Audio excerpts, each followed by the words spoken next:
கர்த்தராகிய இயேசு கிறிஸ்துவின் நாமத்தினாலே உங்கள் ஒவ்வொருவரையும் நான் இயேசுவின் நாமத்தில் வாழ்த்துகிறேன். உங்கள் ஒவ்வொருவரையும் கர்த்தராகிய இயேசு கிறிஸ்து தாமே இப்பொழுது இருக்கிறதை பார்க்கிலும் 1000 மடங்கு அதிகமாகும்படி இகபர நன்மைகள் நான் நிறைத்து உங்களை ஆசீர்வதிப்பாராக. ஆமென். ஒவ்வொரு வருஷமும் கடந்து முடியும் பொழுது ஒரு புதிய ஆண்டில் ஒரு மிகுந்த மகிழ்ச்சியோடு பிரவேசிப்போம். மறுபடியும் ஒரு கூட்டத்தில் கலந்து கொள்ளும்படியாகவும் உங்கள் மத்தியில் கர்த்தருடைய வார்த்தையை பகிர்ந்து கொள்வதையும் அடியேனுக்கு கர்த்தர் பாராட்டின பெரிய கிருபைகளுக்காய் கர்த்தரை ஸ்தோத்தரிக்கிறேன்.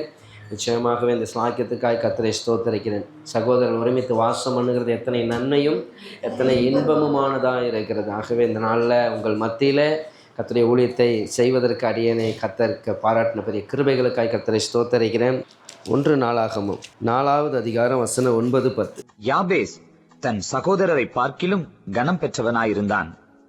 அவன் தாய், நான் துக்கத்தோடே அவனை பெற்றேன் என்று சொல்லி அவனுக்கு யாபேஸ் என்று பெயரிட்டாள். யாபேஸ் இஸ்ரவேலின் தேவனை நோக்கி, தேவரீர் என்னை ஆசீர்வதித்து என் எல்லையை பெரிதாக்கி உமது கரம் என்னோடிருந்து தீங்கு என்னை துக்கப்படுத்தாதபடிக்கு அதற்கு என்னை விலக்கி காத்தருளும் என்று வேண்டிக் கொண்டான். அவன் வேண்டிக் கொண்டதை தேவன் அருளினார். இந்த வேத பகுதியிலிருந்து இந்த நாளிலே கர்த்தர் உங்கள் மத்தியிலே அவர் பேச விரும்புகிற காரியங்களை நாம் கேட்டு இந்த யாபேசின் ஜெபத்தை நீங்கள் பார்க்கும்போது இந்த வேத பகுதியை வாசிச்சிங்கன்னா இவரை பெற்றார் அல்லது இவருக்கு பிள்ளைன்னு வந்துக்கிட்டு இருக்கும். சம்பந்தமே இல்லாமல் யாபேஸ் நடுவில் வந்து யாபேஸ் ஒரு ஜெபத்தை பண்ணார்னு சொல்லிட்டு அதுக்கப்புறம் யாபேஸ் விட்டு பிள்ளை யாருன்னே சொல்லாமல் அது பாட்டுக்கு போயிட்டே இருக்கும். இதுதான் இதில் இருக்கக்கூடிய பெரிய பியூட்டி. அப்படின்னா என்ன அர்த்தம்னா, இதில் எல்லாம் யாருடைய பெயர்கள் இருக்கும் அப்படின்னு சொன்னீங்கன்னா, ஒரு கோத்திரத்தை எடுத்துக்கிட்டோம் அப்படின்னு சொன்னால் அதில் யார் பிரபுக்களோ பெரிய ஆட்களோ அவர்களுடைய பெயர்கள் தான் அந்த முக்கியமான அந்த குடும்பத்தில் ஒரு முக்கியமான ஆளுடைய பெயர்கள் தான் இவரை பெற்றார்னா ஒரு ஆள் மட்டும் இல்லை, அந்த குடும்பத்தில் யார் பெரியாள், இவன் பெற்றதில் யார் பெரியாள், அவங்களுடைய பெயர் தான் அப்படியே வந்துக்கிட்டே இருக்கும். அப்படி இருக்கும்பொழுது இந்த யாபேசு யாருக்கு யாரால் பெறப்பட்டான்னு தெரியாது. ஆனாலும் நடுவில் இந்த சம்பவம்லாம் நடந்துக்கிட்டு இருக்கும்போது இவன் வாழ்ந்திருக்காங்கிறது மட்டும் கட்டாயம் உண்மை. இவர்களெல்லாம் இந்த பூமியில் பிறந்தார்கள், ஆனால் இது நடுவில் பரலோகத்தை அசைத்த ஒருவன் தான் யாபேஸ். அதனால தான் அவனுடைய பெயர் வந்திருக்கிறது. ஆகவே இந்த பூமியில் சாதிக்கிற காரியங்களை குறித்து நீங்கள் கவலைப்பட வேணாம். ஜீவ புஸ்தகத்தில் உங்கள் பேர் எழுதியிருக்கிறதுக்காக கர்த்தர் தான் சொன்னார். ஜீவ புஸ்தகத்தில் உங்கள் பேர் எழுதியிருக்கிறதுக்காக என்ன செய்யுங்க, பரலோகத்தில் உங்கள் பேர் எழுதி சந்தோஷப்படுங்கள். நம்ம சந்தோஷப்பட வேண்டியது எதுக்காக? பெரிய கார் இல்லை, பெரிய வீடு, அது வேணும், இது நம்ம எதுக்காக சந்தோஷப்படணுமா? பரலோகத்தில் நம்முடைய பெயர் எழுதப்பட்டிருக்கிறது. ஏன் ஜீவ புஸ்தகத்தில் காணப்படாதவர் எவன் அவன் அக்கினி கடலிலே தள்ளப்பட்டான். ஜீவ புஸ்தகத்தில் எழுதப்பட்டவர்கள் நித்திய ஜீவனுக்குள் பிரவேசித்தார்கள். நான் போய் ஒரு ஸ்தலத்தை உங்களுக்காக ஆயத்தம் பண்ண போகிறேன். நான் போய் ஆயத்தம் பண்ணின பின்பு என்னோடு கூட நீங்களும் இருக்கும்படியாக நான் வந்து என்ன செய்வேன், உங்களை அழைத்து செல்வேன். எத்தனை பேர் போக ரெடியாக இருக்கும்? பரலோகம் கரங்களை தேடிக்கிட்டே இருக்குது, ஆனால் இங்கேருந்து ஒரு கரம் கூட வரல. ஆக போக ரெடியாக இல்லையா? இல்லை போகலாம்னு நினைக்கிறீங்களா? இல்லை வரும்போது பார்த்துக்கலாங்கிறீங்களா? வருவார் தானே? நம்பிக்கை இருக்கா? வந்த இயேசுவை நம்புறீங்களா? அது எந்த அளவுக்கு உண்மையோ வரப்போகிறதும் உண்மை. ஏன்னா சொன்னது அவரே, இதோ சீக்கிரமாய் வருகிறேன், அவனுக்கு நான் அளிக்கும் பலன் என்னோட கூட வருகிறது. ஆகவே உன் தேவனாகிய கர்த்தரை சந்திக்க ஆயத்தப்படு. உன்னோடு கூடின ஒரு கூட்டத்தை ஆயத்தப்படுத்து, நீ அவர்களுக்கு காவலாளனாயிரு. கட்டளைகள் இருக்கு. இப்போ கர்த்தராகிய தேவன் இந்த யாபேசின் ஜெபத்தை நாம் பார்க்குறோம். ரொம்ப சந்தோஷமான ஒரு ஜெபம். ஒரு மனிதன் தோல்வியிலிருந்து வெற்றி பெற்ற ஒரு மனிதன். நம்ம வாழ்க்கை எப்படி தொடங்குது அப்படிங்கிறது பெரிய காரியம் இல்லை. ஆனால் நம்ம வாழ்க்கையை வெற்றியாய் முடிப்பதற்கு ஒருவர் இருக்கிறார். அவர் தான் இயேசு கிறிஸ்து. ஒரு மனிதனுடைய வாழ்க்கை எங்கே மாற்றமடையுது அப்படின்னா, இயேசுவை எப்பொழுது சந்திக்கிறான் அப்படிங்கிறது தான். தேவனை சந்திக்கும் பொழுது தான் நம்முடைய வாழ்க்கை மாற்றமடையுது. யாபேசுடைய வாழ்க்கையே நமக்கு நல்லாவே தெரியும். யாபேசு அவங்க அம்மா பிறக்கும்போதே ஒரு பேரை வச்சுட்டாங்க. என்ன பேர்? யாபேஸ். யாபேஸ்னால் நமக்கு வந்து நல்ல இங்கிலீஷ் பேர் மாதிரி இருக்கிறதுனால நம்ம ஆளுங்களும் நிறைய பேர் அந்த பேரை வச்சுக்கிட்டு இருப்பாங்க. ஆனால் உண்மையிலே அந்த பேருடைய அர்த்தம் என்னென்னா துக்கத்தின் மகன். என்ன பேர்? சன் ஆஃப் சாரோ, துக்கத்தின் மகன்.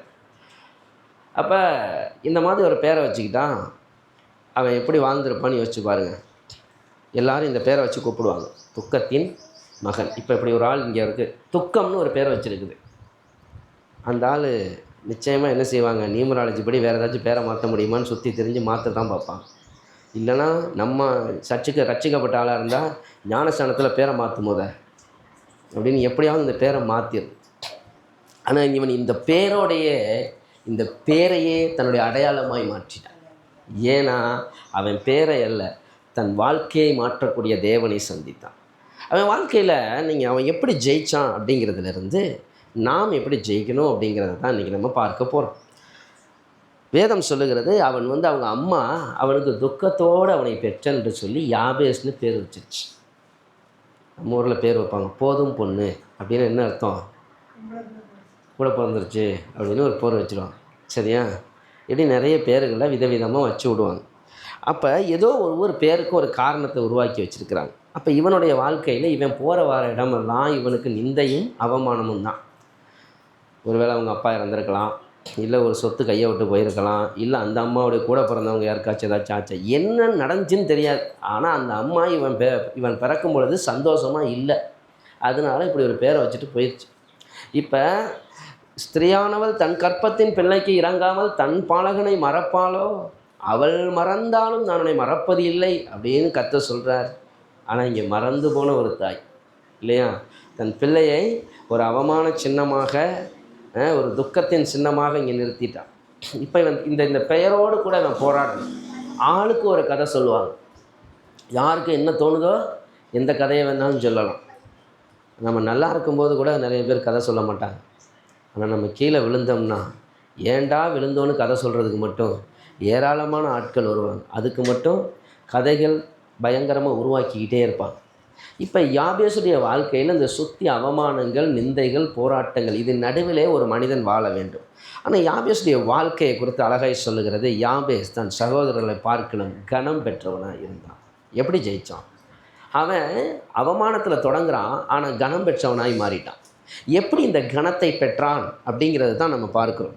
ஸோ அந்த கணத்தை பார்க்கும் பொழுது அவன் 4 காரியங்களை அவன் பைபிள் சொல்லுகிறது. யாபேஸ் இஸ்ரவேலின் தேவனை நோக்கி. யாரை நோக்கி? நம்முடைய பிரச்சனைகள் வரும்பொழுது யாரை நோக்குகிறோம் என்பதில் தான் நம்ம வெற்றி அடைய போகிறோமா தோல்வி அடைய. நாசையில் சுவாசமுள்ள மனிதனை நம்புவதை விட்டுவிடுங்கள், எண்ணப்படுகிறதற்கு அவன் மாத்திரம். ஸோ அவன் என்ன பார்க்கலன்னா, தன் வாழ்க்கையை மாற்றுவாங்கன்னா அவங்க அம்மாவை பார்க்கல, இல்லை அவங்க அப்பாவை பார்க்கல, கூட பிறந்தவங்களை பார்க்கல, மனிதர்களை தேடலை, தன் வாழ்க்கையை மாற்றக்கூடிய தேவனை நோக்கி பார்த்தான். இன்றைக்கி நம்முடைய வாழ்க்கையில் நாம் எந்த சூழ்நிலையில் வேணாலும் இருக்கட்டும், நம்ம எல்லாருடைய வாழ்க்கையிலும் துக்கங்களும் வேதனைகளும் கடந்து வரும். அந்த நேரத்தில் யாரை நோக்கி பார்க்குறோங்கிறது தான் நம்முடைய வெற்றி எங்கே வரப்போகுதுங்கிறது. இன்றைக்கு நாம் யாரை நோக்கி பார்க்கிறோம்? வேதம் சொல்கிறது, அவரை நோக்கி பார்த்த முகங்கள் பிரகாசம் அடைந்தன, அவைகள் வெட்கப்பட்டு போவது இல்லை. அப்போ அவரை நோக்கி பார்த்தா நம்ம என்ன செய்ய மாட்டோம்? வெட்கப்பட்டு போக மாட்டோம். அப்போ யாபேஸ் முதல்ல தேவனை நோக்கி பார்த்தான். இன்றைக்கி ஆவிக்குரியவர்களாகிய நாமளும் யாரை நோக்கி பார்க்கணும்? ஏசப்பா. யாபேசுடைய வாழ்க்கையில் யாபேசு ஜெபித்தான். யாபேஸ் ஜெபிச்ச ஜெபத்துக்கு கர்த்தர் பதில் கொடுத்தார். அது என்ன ஜெபம்? தன் வாழ்க்கையை ஆசீர்வதிக்கும்படி, தன் வாழ்க்கையை மாற்றும்படி. அவன் சொன்னால், என்னை ஆசீர்வதிங்க, என் எல்லையை பெரிதாக்குங்க, உம்முடைய காரம் என் கூடையே இருக்கட்டும், உம்முடைய காரம் என் கூடையே இருக்கட்டும், தீங்கு என்னை துக்கப்படுத்தாதபடி அதற்கு என்னை விலக்கி காத்து கொள்ளுங்கள் என்று அவன் வேண்டிக் கொண்டான். அவன் வேண்டிக் கொண்டதை தேவன் அருளினதினாலே அவனுடைய வாழ்க்கையெல்லாம் மாறிடுச்சு. இப்போ அது ரொம்ப சந்தோஷம்தான். ஆனால் பழைய ஏற்பாட்டு ஜெபத்துக்கும் புதிய ஏற்பாட்டு ஜெபத்துக்கும் ஒரு பெரிய வித்தியாசம் இருக்குது. இன்றைக்கி அதைத்தான் நம்ம பார்க்க போகிறோம். யாபேஸ் எப்படி ஜெயிச்சாங்கிறது இருக்கட்டும், நாம் ஜெயிக்கணும்னா பைபிள் சொல்லுது, 1 யோவான் 5வது அதிகாரத்தில் 4:5 நினைக்கிறேன், கிறிஸ்துவால் பிறப்பது எல்லாம் உலகத்தை ஜெயிக்கும், நம்முடைய விசுவாசமே உலகத்தை ஜெயிக்கிற ஜெயம். அப்போ இன்றைக்கி நம்மளும் ஜெயிக்கணும்னு கர்த்தர் விரும்புகிறார். 1 யோவான் 5வது அதிகாரம் 5:4. ஆமாம், தேவனால் பிறப்பதெல்லாம் உலகத்தை ஜெயிக்கும், நம்முடைய விசுவாசமே உலகத்தை ஜெயிக்கிற ஜெயம். நம்முடைய விசுவாசமே உலகத்தை ஜெயிக்கும். இப்போ இங்கே இந்த புதிய ஏற்பாட்டில் இந்த உலகத்தை நம்ம ஜெயிக்கணும். இந்த உலகத்தில் ஜெயிக்கிறது இல்லை, உலகத்தை ஜெயிக்கணும். நம்மில் அநேகர் உலகத்தில் ஜெயிப்பதிலே ரொம்ப சந்தோஷப்படும். நான் எதை பெற்றுக்கொண்டேன், அப்படிங்கிறது உலகத்தில் ஜெயிக்கிறது. நான் தேவனுக்காக எதை இழந்தேன் அப்படிங்கிறது உலகத்தை ஜெயிப்பேன். நான் கர்த்தரிடத்தில் எதை பெற்றுக்கொண்டேன் அப்படிங்கிறதுலையே நிறைய பேர் நம்ம சந்தோஷப்படுறோம். நான் கர்த்தருக்காக என்ன கொடுத்தேன், அதான் உலகத்தை ஜெயிக்கிறது. மாம்சத்தின் இச்சை, கண்களின் இச்சை, ஜீவனத்தின் பெருமை, இவைகள் உலகத்தினால் உண்டானவைகள், இவைகள் தேவனால் உண்டானவைகள் அல்ல. அப்போ இதை ஜெயிக்கணும், இதை ஜெயிக்கணும். இப்போ இங்கே இயேசு ஒரு ஜெபத்தை சொல்லி கொடுக்குறார். வாசிங்க மத்தேயு 6வது அதிகாரம் வசனம் 9-10. நீங்கள் ஜெபம் பண்ண வேண்டிய விதமாவது, பரமண்டலங்களில் இருக்கிற எங்கள் பிதாவே, உம்முடைய நாமம் பரிசுத்தப்படுவதாக, உம்முடைய ராஜ்யம் வருவதாக, உம்முடைய சித்தம் பரமண்டலத்திலே செய்யப்படுகிறது போல பூமியிலும் செய்யப்படுவதாக. பூமியிலே செய்யப்படுவதாக. இது எப்போ நடந்துச்சுன்னா லூக்கா 11வது அதிகாரம் நினைக்கிறேன். இயேசு ஜெபிச்சுக்கிட்டு இருக்கிறதுனால பேதுரு போய் எங்களுக்கும் ஜெபம் பண்ண கற்றுத்தாருன்னு கேட்டார். லூக்கா 11வது அதிகாரம். அவருடைய சீஷரில் ஒருவன் அவரை நோக்கி, ஆண்டவரே, யோவான் தன் சீஷருக்கு ஜெபம் பண்ண போதித்தது போல நீரும் எங்களுக்கு போதிக்க வேண்டும் என்றான். ஆமேன். அப்போ தான் அந்த ஜெபத்தையே கற்றுக் கொடுத்தார் கர்த்தர்.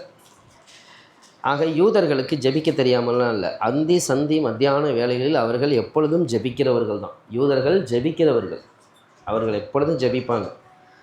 அந்த பத்திரத்துக்கு கையெழுத்து வைக்கப்பட்டதென்று கண்டு அந்த பலகணிகள் எருசலேம் தேவாலயத்தை நோக்கி திறந்திருக்க, தான் முன் செய்து வந்தபடியே தானியேல் தினந்தோறும் 3 வேளை அவன் ஜெபம் செய்தான். ஸோ யூதர்கள் ஜெபிப்பது அவர்களுடைய வழக்கம், வாடிக்கை. இதைத்தான் நம்ம அப்போஸ்தலர் 2வது 3வது அதிகாரத்துலையும் பார்ப்போம். ஜெப வேலையாகி 9ஆம் மணி வேளையிலே அவர்கள் போனார்கள். அப்போ டைமிங் இருக்குது. பழைய ஏற்பாட்டில் யூதர்களுக்கு ஜெபிக்கிறதுக்கு டைம் இருக்குது. அவர்கள் ஜெபிக்கிறவர்கள் தான், அவர்களுக்கு ஜெபம் தெரியாமலாம் இல்லை. ஆனால் இயேசுடைய ஜெபத்தில் இருக்க ஒரு வித்தியாசத்தை பார்க்குறாங்க. இது வரைக்கும் அவங்க ஒரு பேட்டர்னில் ஜெபிச்சு வந்துட்டாங்க. இப்போ இயேசுடைய ஜெபத்தில் இருக்க வித்தியாசத்தை அவங்க பார்க்குறாங்க. இப்போ கேட்குறாங்க, நீர் ஜெபிக்கிறீங்க, யோவானும் ஜெபிச்சு ஜெபத்தை சொல்லி கொடுத்தாரு, எங்களுக்கும் நீங்கள் உங்களுடைய ஜெபத்தில் ஒரு வித்தியாசத்தை பார்க்குறோம், எங்களுக்கும் அந்த ஜெபத்தை சொல்லிக்கொடும். அப்படி கர்த்தர் சொல்லி கொடுத்தது என்னது? பரமண்டலங்களில் இருக்க எங்கள் பிதாவே, உம்முடைய நாமம் பரிசுத்தப்படுவதாக, உம்முடைய ராஜ்யம் வருவதாக, உம்முடைய சித்தம் பூமியிலையும். இந்த பாயிண்ட்லேயே நிற்போம். ஃபஸ்ட்டு முதலாவது உம்முடைய நாமம் பரிசுத்த. அப்படின்னா என்ன செய்யணும்? சேனைகளின் கர்த்தர் பரிசுத்தர் பரிசுத்தர் பரிசுத்தர்னு சொல்லும்போது ஏசாயா தீர்க்கதரிசியால் அங்கே நிற்க முடிஞ்சா? நிற்க முடியலை. ஏன்? கதறார், ஐயோ நான் அதமானேன். எப்படி சொல்லியிருக்கணும் ஒரு தீர்க்கதரிசி? என்ன மகிமை, என்ன பிரசன்னம், தேவ மகிமையில் கலிகூர்ந்திருக்கணும் இல்லையா? கலிகூற முடிஞ்சிச்சா? ஏன்? பரிசுத்தம் இல்லாமல் ஒருவனும் கர்த்தரை தரிசிக்க முடியாது. அப்போ எப்படி வரணும் தேவ சமூகத்தில்?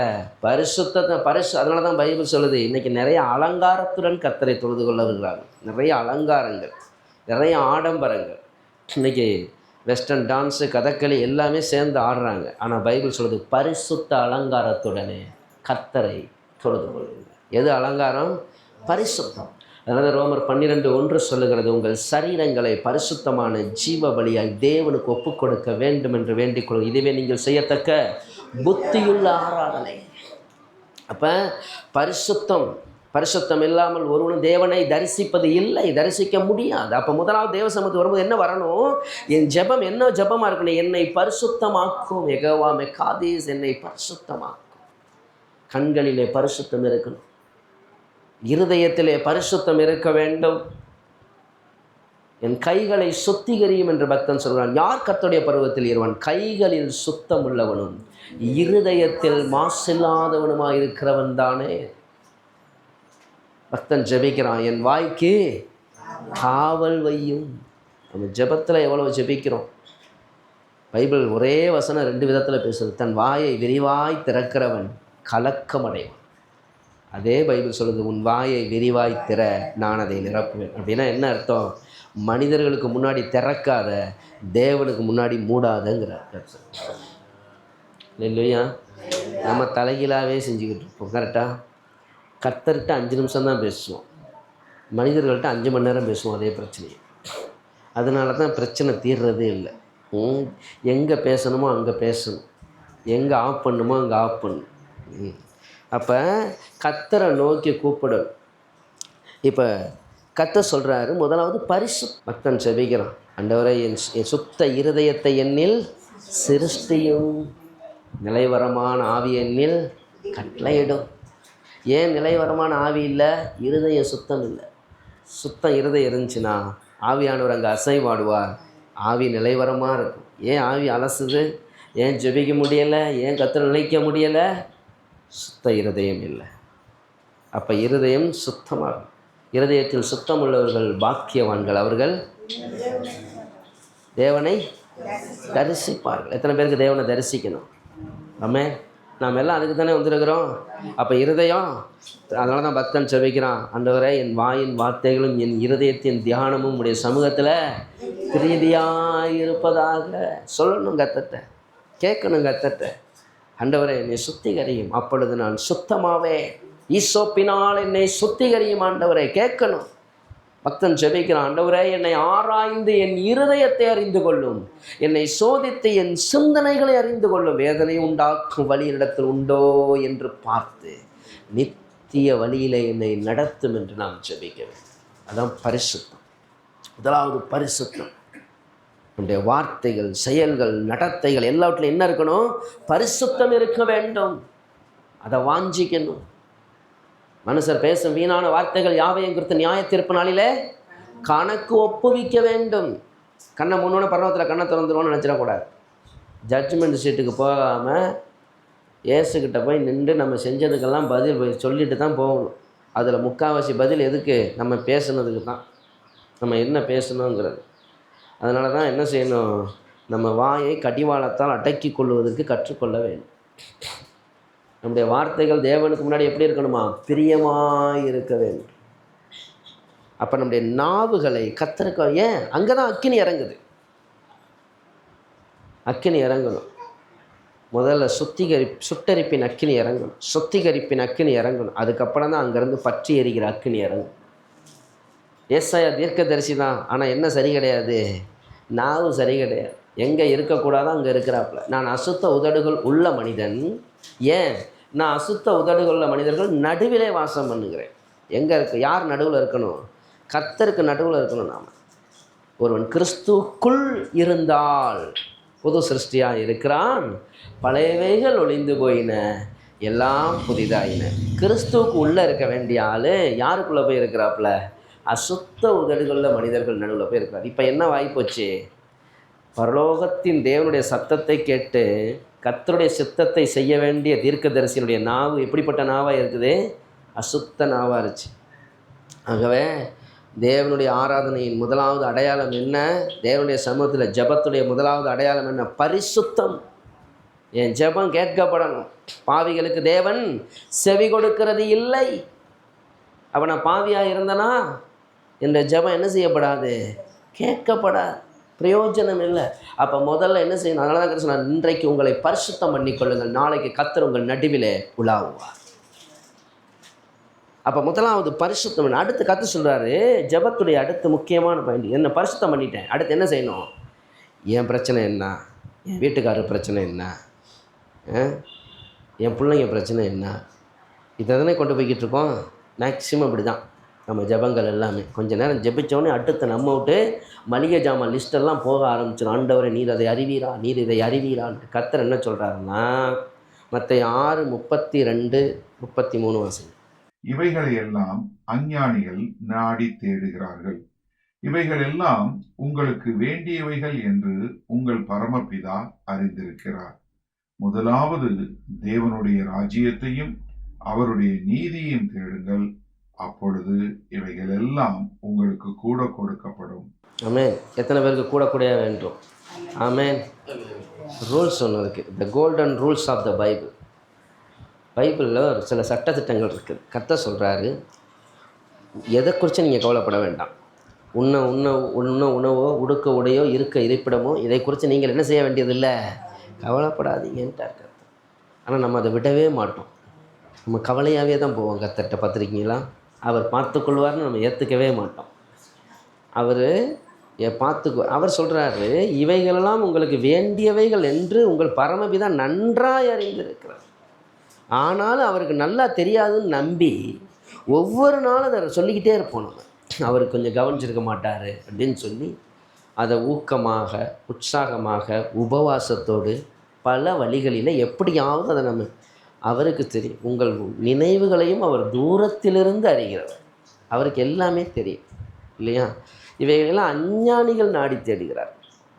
உங்கள் வாயில் வார்த்தை பிரவாதத்திற்கு முன்பதாகவே உங்களுக்கு இன்னது தேவை என்று அவர் அறிந்திருக்கிறார்.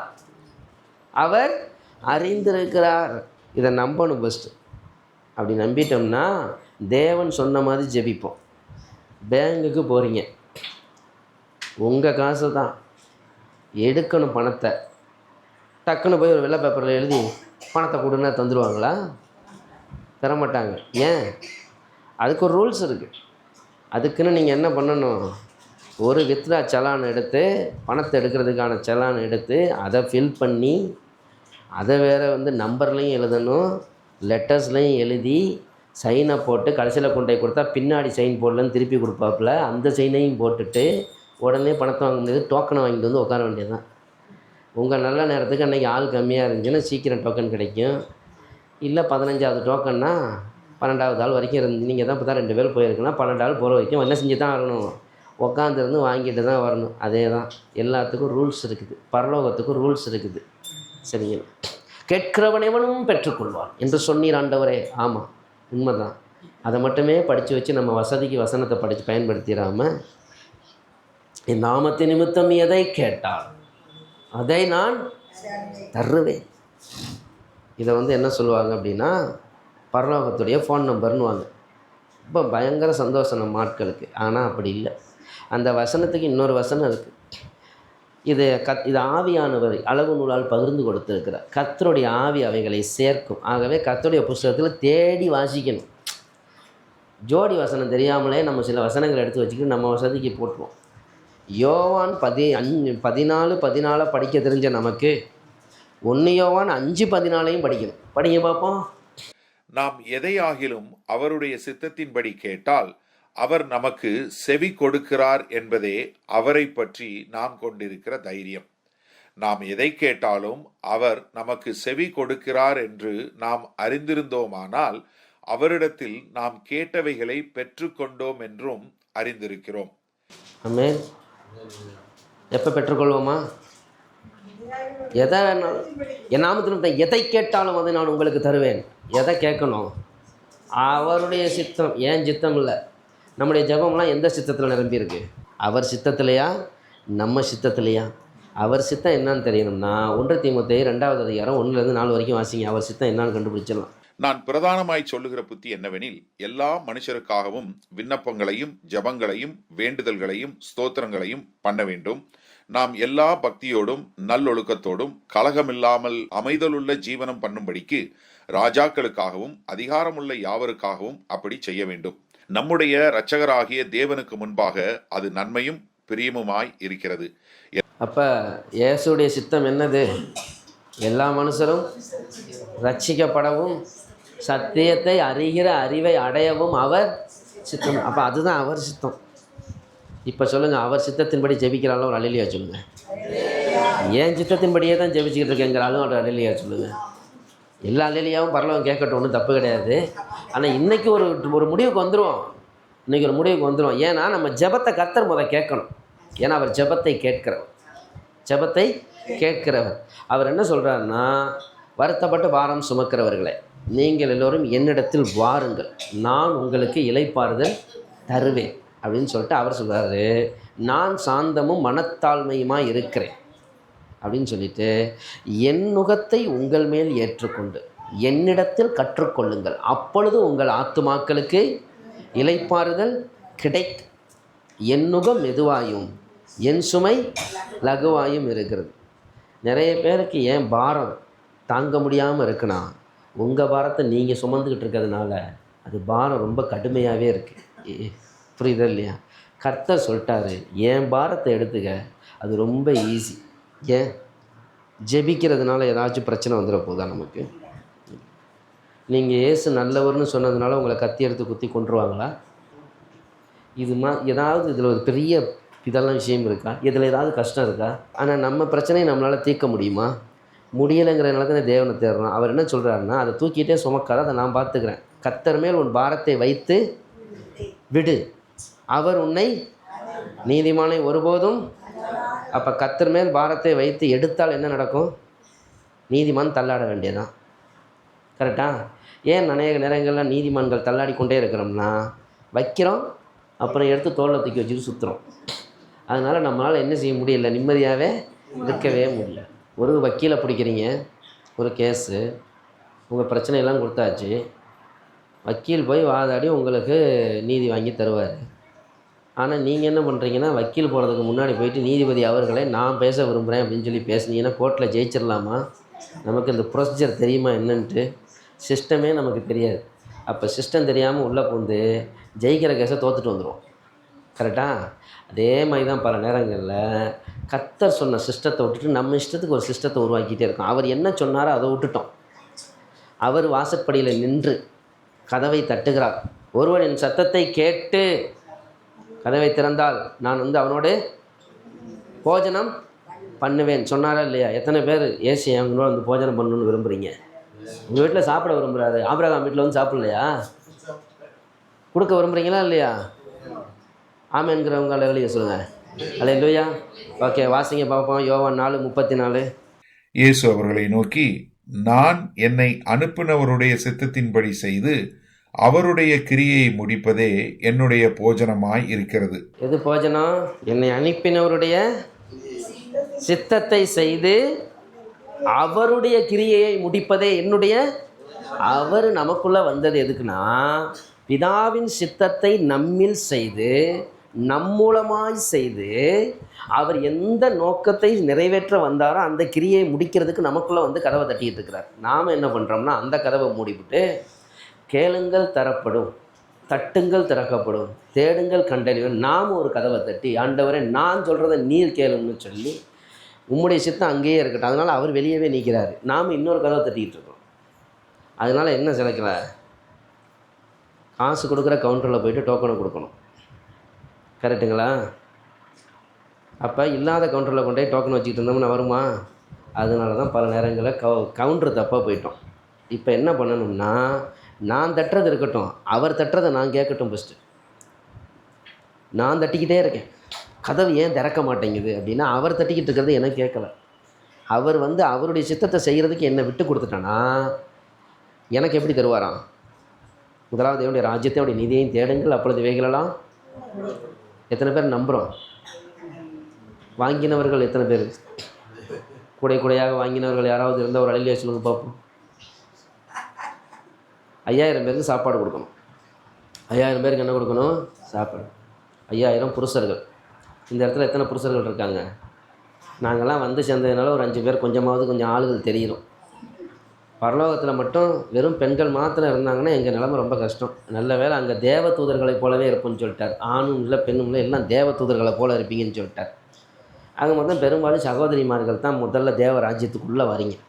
அதுக்கப்புறம் நீங்கள் கண்ணீர் வடித்து கதறி அழுது எப்படியோ உங்கள் குடும்பத்தில் இருக்க ஒரு சிலராக காப்பாற்றி உள்ளே கொண்டு வருவீங்க. சரிதானே? 5000 பேர், 5000 புருஷர்கள்னு சொல்லும். எத்தனை பேர் படிச்சிருக்கீங்க அந்த வேத பகுதியை? 4 சுவிசேஷத்துலையும் இருக்குது ஏசு சாப்பாடு கொடுத்தது. 5000 புருஷர்கள் அப்படின்ட்டு. அப்போ ஆளுக்கு ஒரு மனைவி அப்படின்னு வச்சுக்கிட்டாலும் எத்தனை பேர்? 10,000 பேர். நாம் இருவர் நமக்கு இருவர்னு கணக்கு வச்சுட்டோம்னாலும் வீட்டுக்கு 2 நாள் 20,000 பேர். கரெக்டு தானே? கால்குலேஷனை கரெக்டாக பண்ணணும். பைபிள் பெரும்பாலும் ஆண்களை மட்டும் 20 வயதுக்கு மேற்பட்டவர்களை மட்டும்தான் இதில் ஏற்றும். ஏன் அப்படின்னு சொன்னால், கர்த்தர் ஆபிரகாமுக்கு வாக்கு பண்ணினார், வானத்து நட்சத்திரங்கள் எண்ணப்படக்கூடாதா இருக்கிறது போல், கடற்கரை மணல் அளக்கப்படக்கூடாதா இருக்கிறது போல் நான் என்ன செய்வேன், உங்கள் சந்ததியை பிறகு பண்ணு. உடனே பெண்களை ஏற்றலை, அதனால் கர்த்தர் பெண் உரிமைக்கு எதிராக இருந்தார் அப்படின்னு சில பைத்தியங்கள் பேசிக்கிட்டு இருக்கோம். அதனால் அதெல்லாம் கேட்காதீங்க, தயவு செஞ்சு புரிஞ்சுங்க சார். தேவன் அப்படியெல்லாம் இல்லை. சரியா? ஒரு ஸ்திரீயின் மூலமாய் பாவம் உள்ளே வந்தது, இன்னொரு ஸ்திரீயின் மூலமாய் கிறிஸ்து இந்த பூமிக்கு வந்தார். அப்படியாக கர்த்தர் ஸ்திரீகளை மேன்மைப்படுத்தி தான் வைத்திருக்கிறார். அதனால் நீங்கள் ஒன்றும் அதெல்லாம் பண்ண வேணாம். எல்லாம் ஆணும் பெண்ணும் சமம். ஆண் என்றும் இல்லை, பெண் என்றும் இல்லை, யூதன் என்றும் இல்லை, கிரேக்கன் என்றும் இல்லை, கிறிஸ்துவுக்குள் எல்லோரும் ஒன்றாக இருக்கிறார்கள் என்று கர்த்தருடைய வேதம் சொல்லுது.